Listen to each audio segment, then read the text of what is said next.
Welcome to Section 420, Talkin Yankees. Well, Yankee fans can breathe a little easier these days. As remember, the Yankees hit rock bottom a couple of weeks ago. Fans are panicking, not scoring any runs. Looks like the Yankees have turned the ship around a little bit, including a 5-game winning streak, which also include a sweep of the Mets in the Subway Series Part 2. So we'll get into all that. Also let you know how the Yankees are able to turn around, which players have been responsible, again, for this little rescuing of the Yankee organization team there, just from fans going crazy, looking to fire Boone, Cashman, all that. Get into all that great stuff, but before we do, if you haven't done it already, make sure you subscribe to the podcast. So now this is going to be a special dual simulcast, audio and video, but very rarely does that happen. So yes, this will be available on the podcast as well, but that's not always going to be the case. So you don't want to miss out on future content that won't be on YouTube or anywhere else. It's only available for you podcast subscribers. So wherever you go to your favorite podcast, type in Section 420 Talkin Yankees, the podcast, boom, come up, follow, and get notified when new content comes up throughout the rest of the season. So remember last episode, again, where Yankees were kind of at a very low point, almost getting swept by the Tampa Bay Rays on this homestand. Luckily, Josh Donaldson in the final game with an extra inning, game-winning grand slam there to avoid that sweep. And then the Yankees almost getting swept again by the Toronto Blue Jays in a 4-game set. But luckily to Andrew Benintendi, one of the new Yankees that we've all been waiting for to finally contribute, show that he was worth the trade there. Comes up with a big 2-run home run to help the Yankees secure a 4-2 win there and avoid the sweep by the Toronto Blue Jays. So, Yankee fans at that point were panicking. It's like, what's going on with this offense? They can't score any runs. And then you hear murmurs of getting rid of Boone and Cashman and all that stuff. Now, this would have been a point where, the Yankees really could have faltered there. The Mets came to town for the second installment of the Subway Series up against Matt Scherzer and possibly floating out there DeGrom in that second game. So you have the Yankees at a very low point. Yeah, finally they got that 4-2 win, but an opportunity with the Mets who, they're scuffing a little bit in that Phillies series, but overall, definitely trumped the Yankees as the best team in New York, at least, and then again one of the best teams in baseball overall, just since they got DeGrom back, and with him and Scherzer 1-2 there, pretty unstoppable force with Edwin Diaz, again probably the best closer in baseball right now. So yeah, it could have been opportunities where the Yankees could have steamrolled, but I think it was a good gut checkpoint for the Yankees to finally answer back, and a lot of it had to do with that Andrew Benintendi really imposing as well, not only in that final Toronto game, but also in this Subway Series to really help it turn around for the Yankees. So they've been waiting for the guy, and he finally showed what he could do, and pretty much carried the Yankees through those 2 games against the Mets. And we'll kind of break it down how we did it. Now, if you're going to lay down a bet, the first game it was Matt Scherzer versus Domingo Germán. Now, if you're going to bet money on the game, obviously you would take Scherzer there. I know Germán has been coming on a little bit for the Yankees, pitching better and better and better. But if you with Scherzer, it's really you would have no shot there. But it looks like the Yankee offense did get to Scherzer, and Domingo Germán was just barely able to outduel Scherzer. Not that Scherzer was garbage, but the Yankee offense was just able to scratch enough runs there, and we'll break it down how I do it. So in the first inning, that man again, Benintendi on third base. DJ LeMay with a sacrifice fly in the bottom of the first inning. Benintendi, with a strong throw from Marte in right field, able to just dive in kind of a Superman fashion, dive into home plate there. And you would just think about this, the image, the way it looked, it might be just one of those iconic moments that, again, if the Yankees do something special at the end of the year, you remember, the play earlier this season when Nestor Cortez kind of dove towards first base with a glove to get a ground out there, kind of that, just put his body on the line there. Similar to Benintendi, just the way he kind of dove in with both hands out there like Superman a little bit. So this might be one of those iconic shots that, again, if the Yankees do anything special this season, you might look back towards that. But at that point, give the Yankees a 1-0 lead at that point.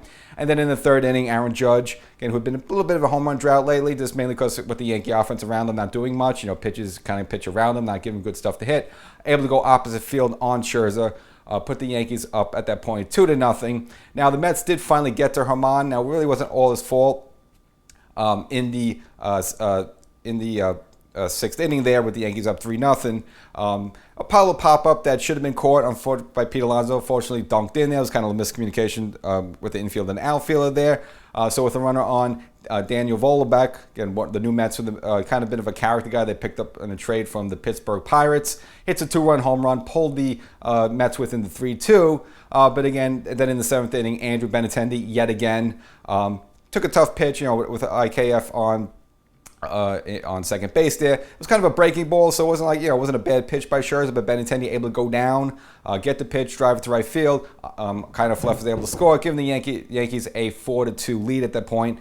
And that would be the final score. Loizaga coming on in the ninth inning just out of necessity because the Yankee bullpen a little thin right now with a lot of guys hurt and out and logging a lot of innings. Loizaga able to close it out in the ninth inning for his first save of the season, and good for Loizaga because the Yankees are going to need him just with the uncertainty. With Clay Holmes, even if he comes back, we just don't know what shape he's in. Lou Trevino, a little up and down a little bit there. Marinaccio was good overall, but you need Loizaga because we've seen him be successful before. So to him to get the save there, good for him, and good for Herman there to get the win. But most importantly, it was Benintendi in this game imposing his will again. Scoring a run in the first inning there, getting an RBI double in the fifth inning there, and then getting the fourth RBI, getting another RBI in the seventh inning for the Yankees' fourth run of the game. So this was the Andrew Benintendi game. So hits the home run against Toronto, and then has a great game against the Mets in this first game, and the Yankees take the first one. Now, the second game, it was going to be an important start for Frankie Montas because, he came over, and so far he's been very underwhelming, and he's just part of the reason that a lot of Yankee fans just kind of been chippy with some of these trades and just, the initial results from them. And Montas just hasn't been good. Got destroyed in his first outing. Kind of a mediocre start in Fenway. Okay, the Yankees won the game, but he wasn't overly impressive. He gave up 2 runs, but really didn't give the Yankees much distance. And then the third game, that first game against Toronto, just absolutely got shellacked. And by the third inning, it had given up like 7 runs there. So this was going to be an important start for him. And as I mentioned before in the podcast, that if he could just have a good start against the Mets, all that would be forgiven. And he did have a good, at least quality starts for the Mets, against the Mets. Now, he didn't get a win in the game, but at least he did pitch well enough, just keep the Yankees in, and that gave a quality start, and just put the Yankee fans at ease a little bit that, yes, he can pitch here and he can perform here, even if it's 4-1 game. So now the Yankees, they dodged a little bit of a bullet here. So Taijuan Walker was coming back from some back spasm injuries, and he was kind of slotted to, this be his first game back now. They were floating around that possibly Jacob deGrom could have started this game, and if that was the case, the Yankees, of course, would have been big trouble. But the Yankees dodged a bullet. Manager Buck Schulte decided to push deGrom back for their Colorado series that was starting 2 games later. Really, because deGrom's coming back from an injury, and if they could get him an extra day here or there, they're going to do that, which I understand. And hey, look, great, do that. This is because obviously they're thinking long term. They're thinking into October, and again, deGrom coming back from an injury, and if you give him an extra day here, it helps. And I know the fans probably want to see deGrom, at least Met fans want to see deGrom in there. Maybe even some Yankee fans want to see deGrom in there. Just you always want to beat someone's best in there. I don't want to see deGrom in there. Okay, fine, give him a month off. That's fine with me. Not that Walker's a pushover, but obviously you'd rather face Walker than deGrom. So Yankees got a little break there with that, and the Yankees got on the board finally against Taijuan Walker, scoreless in the fourth inning there. Aaron Judge finally gets off, backs up, hitting a home run the night before, crushes another home run, pulls it to right field, 453 feet, puts the Yankees up at that point, 1-0. Later in the fourth inning, the Yankees had a bases loaded situation. Really could have put a crooked number on the board. Now, one of the new guys that they brought up, Oswaldo Cabrera, really hasn't done too much with the bat yet, but has been flashing a lot of leather, whether he's in the outfield or in the infield. So proving his worth there. Had an opportunity here to maybe do something big. Didn't do something too big, but at least worked a walk, able to drive in the second run for the Yankees in this game. And then after kind of Fleffer come up with an opportunity again to maybe hit a double and then score 2 or 3 runs there, but unfortunately he grounded out. So the Yankees left the bases stranded there, but were up 2-0 in this game. Montas, overall had a quality start. Did give up 2 earned runs, and Mets, they tacked on runs in the 5th and 6th inning. So again, he didn't go long enough to get a win there, so left the game in a tie, but again, good quality start for him. Pitching into the 6th inning, only giving up 2 runs there with 6 strikeouts. So again, probably his best start for the Yankees in 4 tries, so hopefully he can build up against that. But how the Yankees finally took the lead in this game was in the 7th inning by that man again, Andrew Benintendi, with 2 runners on against the lefty Julio Rodriguez, who you may remember the Yankees had him last season, but before the season started, traded him to the Mets in a rare interleague trade between the Mets and the Yankees to get Miguel Castro. So the lefty Rodriguez up there against the lefty Benintendi, and Benintendi, again, even though he's a lefty hitter, again, he's a 300-plus hitter, very good eye at the bat there, a contact hitter, able to make good contact, put the ball opposite field through the shortstop hole. The Yankees were able to take the 3-2 lead there, and then Judge followed up with an RBI single of his own, taking a 4-2 lead there. So the Yankees up 4-2 in the 9th inning there. Now, got a little dicey. Clark Schmidt did come on in his 3rd inning of relief there. Now, he got 2 outs quickly. Figure, all right, the Yankees going to cruise for another 4-2 to win, which would have been their 3rd 4-2 win in a row, honestly, there. But it did get dicey there in the 9th. Schmidt commits a no-no against a pinch hitter, walks the pinch hitter. Now next up was Brandon Nimmo. Hit a little ground ball to second base there, but Nimmo, a very fast runner, was very hard to throw him out. So the Mets had now first and second with 2 outs. And you figure, maybe how long is Boone going to go with him? But against, the righty Marte, you figure righty on righty, you've got to stick with Schmidt there. He gets ahead of Marte 0-2, but unfortunately ends up walking him. So now you have bases loaded against Francisco Lindor, who's having a fabulous season overall for the Mets. And of course, as a switch hitter, lefty bat there, very dangerous, very easily pull a grand slam and turn what would be a nice 4-2 Yankee win to a disastrous 6-4 Yankee loss. So they had to go to Wandy Peralta in the bullpen there. Now, if you remember last year, that whole little benches clearing brawl situation, I believe it was the Sunday game after the 9/11 game, or possibly one of those, where basically Lindor accused Peralta of whistling from the dugout, maybe calling balls and strikes, similar to what the Houston Astros were doing with the garbage can. It led to basically Stanton hitting a home run, and as he rounded shortstop, him and Lindor had some words a little bit. So.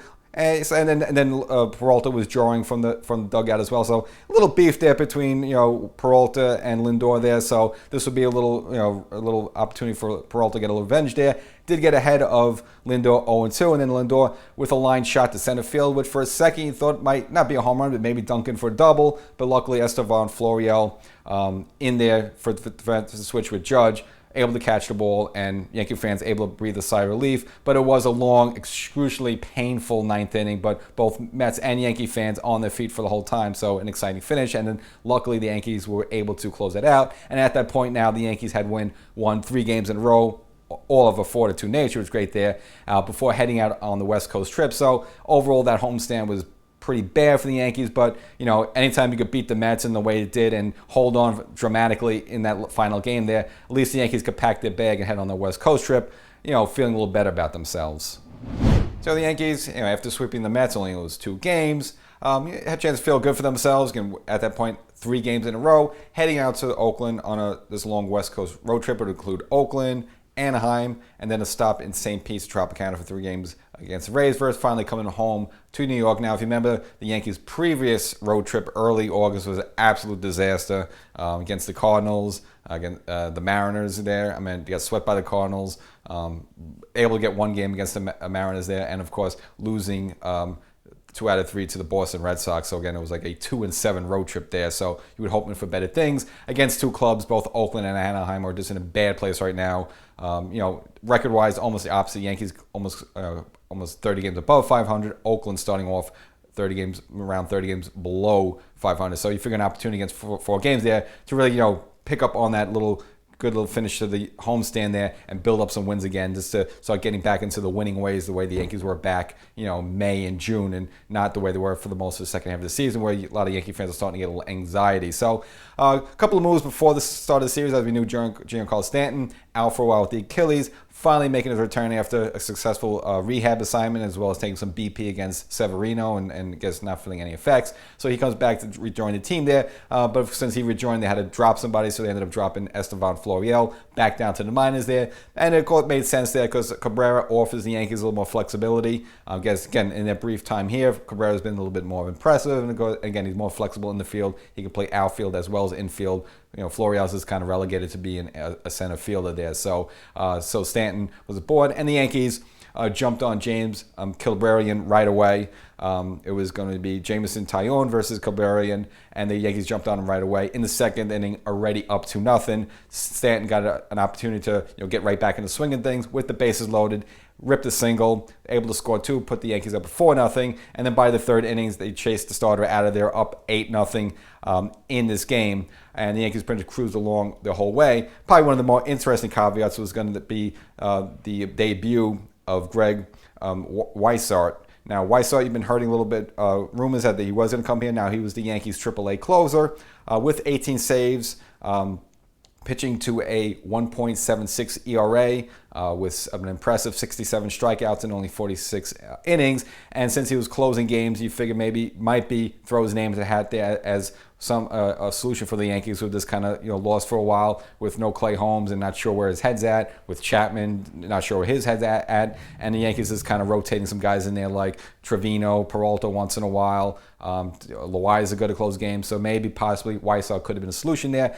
So they ended up bringing him up. Reason being is that Nestor Cortez came up with a groin injury, so he needed to go on the IL. So to get to make a spot for him, they ended up bringing up Weissart, and he would make his debut in this game. And he's also a local guy from Bayshore, New York. Might be a Mets fan, we don't know about that, but did pitch for the Fordham Rams there, so again a little home flavor for him. But unfortunately, his debut was not that good. Now the Yankees had the opportunity to throw him out there. They're already up 13-1. Again, the Oakland's only scratched one run against Tyone, who had a good quality start. Only gave up a solo home run in 6 innings of work there. But Weissart, unfortunately, completely imploded. Ended up hitting the first 2 batters he faced, did get a fly out, but then ended up walking 2 runners, including walking in a runner, a big no-no there. So only able to register 1 out, so of course Boone had to yank him out there, and Lucas Lucky had to come up and pick up his mess. Now, he would be ultimately charged with 3 runs total, but again, Lucky was able to get out of that inning and complete the game, and the Yankees would end up taking that first game 13-4 there, and it's good to see the Yankee offense finally put some runs on the board there, and especially just good to see Stanton back there, and then just kind of calm some of the fears that the Yankees were having a lot of these games where they're scoring 1 run and no runs like that. So to drop 13, great way to start off the road trip. Now, the second game of this 4-game set against the Oakland Athletics was going to be the most intriguing for a couple of reasons. Now, if you remember, when the Yankees traded to get Frankie Montas from the A's, they ended up parting with J.P. Sears, the lefty, who the Yankees saw little small doses with, and overall was pretty good ball in pinstripes from the Yankees, whether they used him for the couple of spot starts or out of the bullpen. And of course, going up against Garrett Cole, who, again, Garrett Cole's been hearing it lately. Again, is having kind of a bizarre season, having, blew up there in his last start against the Toronto Blue Jays, heard it from the Yankee Stadium crowd. He was, obviously visibly upset in the dugout. And of course, the next game when Alex Manoah hit Judge, you saw, Cole come out and draw with him a little bit. So, Cole a little chippy lately. And of course, again, is not really having a great season, or a good season, but not a great Garrett Cole season. So, and of course, you heard all the murmurs again with Jordan Montgomery, because once he's in the St. Louis Cardinal uniform, again in his first few starts, 4-0 with a ERA, which covered last time, below 0 there, and including his last start in Wrigley Field,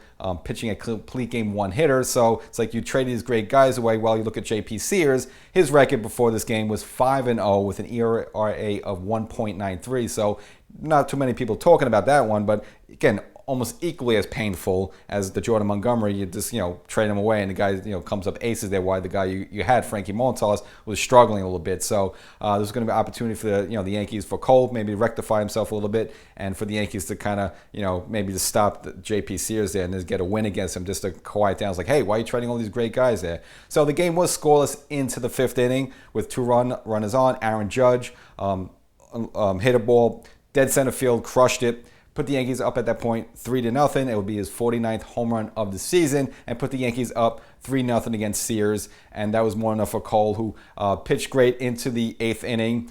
Just gave up a solo home run to Jonah Bride there. That was his only blemish. Scattered his 3 hits. Again, just gave up the solo home run, but pitched into the 8th inning, a dominating performance with 11 strikeouts. Again, something Garrett Cole needed. It needed to start like this, again, on the road. Again, I know Oakland may not be the greatest hitting team in the world, but again, it's been a while since we had, you just want to see Cole get a win. Again, he kind of got a couple of hard luck losses. Of course, again, he had the 1-0 loss against the Rays, where the Yankee offense gave him nothing. And of course, got the no decision, giving 7 shutout innings against the Seattle Mariners. But again, the Yankees scratching no runs across from him. So some of it is bad luck, and some of it has been his own doing. But good to see him have a good performance and get enough offense to get a win there. The Yankees will take the first game 3-2. In the 9th inning there, got a little dicey. That used Wandy Peralta again in the 9th inning, just because right now the Yankees don't really have a closer this time. They were able to scratch 1 run across, but Peralta finally able to get the last out there, and the Yankees hold on to take the 3-2 win, and again take the first 2 games of the 4-game series. And now your eyes are widening up. Maybe the Yankees could take 3 or 4, maybe even sweep this, and have a nice little winning streak here, to help get into September. So the Yankees are riding a 5-game winning streak, which looked like a 20-game winning streak. This is what the Yankees been struggling the previous weeks before that. Unfortunately, the Yankees hit a bit of a wall in the remaining final 2 games of the Oakland Series. Now, Domingo Germán was on the mound against Adam Oller, and again, you would kind of like the Yankees' chances to win. This is the way they were in the first 2 games. But unfortunately, the Yankees was pretty much go back to their kind of not scoring runs in any ways. In fact, they were barely lucky to get able to get a hit, only scratching 1 official hit in this game, which was a double by Cabrera in the 6th inning. Now, the good news for the Yankees in this game is that Domingo Germán also gave a strong performance, pitching into the 8th inning, 7.2 innings there. No runs, only scattering 3 hits there with 5 strikeouts, but unfortunately the Yankee offense didn't back him up at all. Now the Yankees, despite only having 1 hit in this game, almost won it, and they took a lead in the 10th inning with a couple of runners on. Benintendi and Donaldson on base, able to score on a wild pitch by AJ Puck there with DJ LeMahieu up at the bat there. It was a wild pitch as well as a throw to home, went astray too, so both runners able to score. The Yankees take a 2-0 lead there, and you figure, all right, great, 2-0, and they could win, walk away and take the first 3 games of the series. Unfortunately for Rob Marinaccio, who overall for the Yankees have had a great season and no blemishes there, finally had a blemish, did a big no-no, again with the ghost runner on, gave up a 2-run home run to Stephen Vogt, tied the game at that point. This would go into the 11th inning, the bottom of the 11th there, and then unfortunately the Yankees unable to turn a double play, actually a bad throw by DJ LeMahieu from second to first base, and Oakland was able to come around, put the winning run across the plate, and the Yankees drop in the first game in pretty bad fashion. And now I wouldn't call this a terrible loss. I know they had the lead early 2-0, and they only scratched 1 hit in the game, but just the fact the Yankees won the 5 games before that, you don't really feel too bad about the loss. I mean, the Yankees had some real bad losses against the Boston Red Sox and Fenway. Like, some of those losses were much worse than this one. This was just more of a little bit of annoyance. And again, the fact that it seemed like the Yankees turned the things around a little bit. You got Stanton back a little bit. They're hitting a little bit better. Some of the bullpen guys are performing like Loaiza. So yeah, they lose this game, but you don't feel too terrible about that. And then you finally say, all right, maybe we could take the final game, the Sunday afternoon finale. Now, a little after the 3rd game, Yankees kind of got some, actually, I would say double bad news. One of them was on Zach Britton. Now, working his way back on a rehab assignment in his 2nd game, had to be taken off the mound. Turns out this is a leg cramp. It's nothing bad. It doesn't really seem like it's going to derail his return too much. Boone said that he needs about 8 or 9 games before he can officially join the big club back in the Bronx. So it looks like we will see Britton at least by the 1st or 2nd week in September. As well, Chapman, this was really out of left field. In fact, I don't even know if there's ever been an injury like this before. Turns out, again, we haven't seen him in a couple of games. You're kind of wondering why. Well, since retroactive, August 24th, has been dealing with an infection on his leg. It's due to an infection from a tattoo he got on his leg, which, you're in the middle of the season. I mean, is this really the time to get a tattoo? You can't wait a month or 2, wait till the season's over. You really have to get this tattoo? I mean, no one can see it anyway. You have your pants on. I don't know why he needs a tattoo like this. So he's going to be out for a while. Looks like this needs a little penicillin and stuff, like some antibiotics to get over this. But at a time when the Yankees are down a little bit with Scott Efros on the IL, as well as Albert Abreu. And again, I know Holmes is working his way back, but the Yankee bullpen a little bit thin there. Really not maybe the time you want to get a tattoo. So, and again, he's probably after the season, I think he's done. I think this Yankees is fed up with him. So whatever that situation is. But as for the final game itself, now Frankie Montas, you think he would have been slated. He was slated, could have pitched this game if you wanted. You figure it's where he used to pitch. He'll be familiar with the mound on Oakland. But they decided to go with Clark Schmidt, the spot start on this one. Maybe give him a little extra breather with there. But this game was not, this was an absolute dud for the Yankees. They jumped on Clark Schmidt early. The Yankees were in a 4-0 hole. The Yankees would scratch across a run, but the Yankees would go down in a whimper, 4-1. Had to split the series 2-2 in Oakland, which you don't really want that. The Yankees really should have took 3 out of 4, really should have swept the team. But at this point, still, Yankees, you still feel a little bit better than you did about 2 weeks ago when the Yankees were just not scoring anything. You had all these injuries, and you didn't know if Stanton was going to come back and all like that. Oh my God! And all the trades Cashman made were terrible. At least things are a little bit more stable now, and now they could go over to Anaheim, another team that's struggling, and possibly put a little win streak there together before going to see the Rays in St. Pete. So it's a little outside of Yankee land, but of course worth mentioning that, just for the fact that Aaron Judge is going to be a free agent at the end of the season. Seattle young superstar phenom Julio Rodriguez signs a mega deal with them, a 12-year deal through 2034. And actually, there's a lot of things that kick in and options I'll try to break down. Actually, could kick in and keep him in a Seattle Mariner uniform through 2039. So it's like, we're talking about like, futuristic Blade Runner type contract here. I mean, it could be a possibly, again, up to a 17-year deal with, again, if all that kicks in, could be worth up to $470 million. So similar to Pat Mahomes, the quarterback of the Kansas City Chiefs there, you're talking about, it might be like baseball's first close to $500 million contract.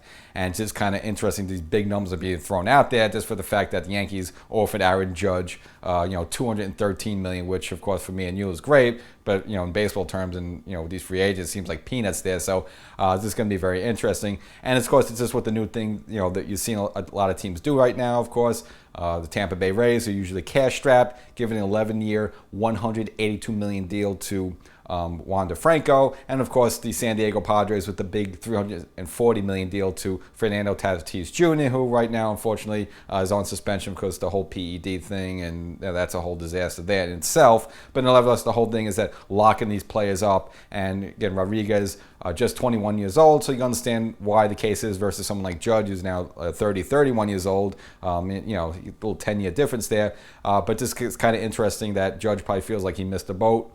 This kind of was on a year-by-year arbitration basis, and yeah, he's going to get a big chunk of money from somebody, but not going to get probably any sort of mega deal like that. $300 or $400 million in that case. Now, with this contract, really interesting. So the base of it is a 7-year, $105 million guarantee, just a base of it. Now, after the 8th year, there's some club options that kick in, as well as player performance. So it's probably the way you're going to see a lot of contracts being done right now, because again, the days of this giving like A-Rod $300 million, where yeah, he's good for 5 or 6 years, and then the rest of the years he's hurt and he's not playing as well, he's terrible, and you're kind of stuck with him and paying him like $35 million per year. I think now a lot of baseball GMs and owners are getting a little smart about this, how they want to reward these players and at the same time compensate them to keep playing up and keep healthy. So this is a contract that has all sorts of incentives, where if the player finishes in certain rankings of MVP voting, that's how more dollars kick into this thing. Again, that's why it could be anywhere up to $470 million with all these little perks and things kicking in like that. But it seems, at least at the very base of it, it'll be a 12-year, $200 and change million contract at the very least. But again, if all these other super things kick in and he goes the full 17 years with them, this again could be worth anywhere up to $470 million. So not too bad for a 21-year-old. And again, he missed both of the series against the Yankees. So maybe as Yankee fans, you really get to see him up close. I mean, you might see highlights, but we didn't really get to see him at Yankee Stadium. Of course, maybe don't see how great he is. I don't know. It just seems like a lot of money, and to lock someone up that very early, kind of interesting like that. But again, just for the fact that now the Yankees are going to have to negotiate with Judge, who is clearly going to be the MVP. Just the season he's having, a phenomenal season. I mean, he picked the right time to have a good season, and unfortunately, might be a situation where maybe another team is just going to outbid the Yankees, which could possibly happen. Just to see the potential of money now that's floating out around there. Well, just as a reminder, I can't promise you $470 million, but I can promise you great Yankee content. So if you haven't done it already, make sure you subscribe to this podcast, Section 420 Talkin Yankees. Subscribe now.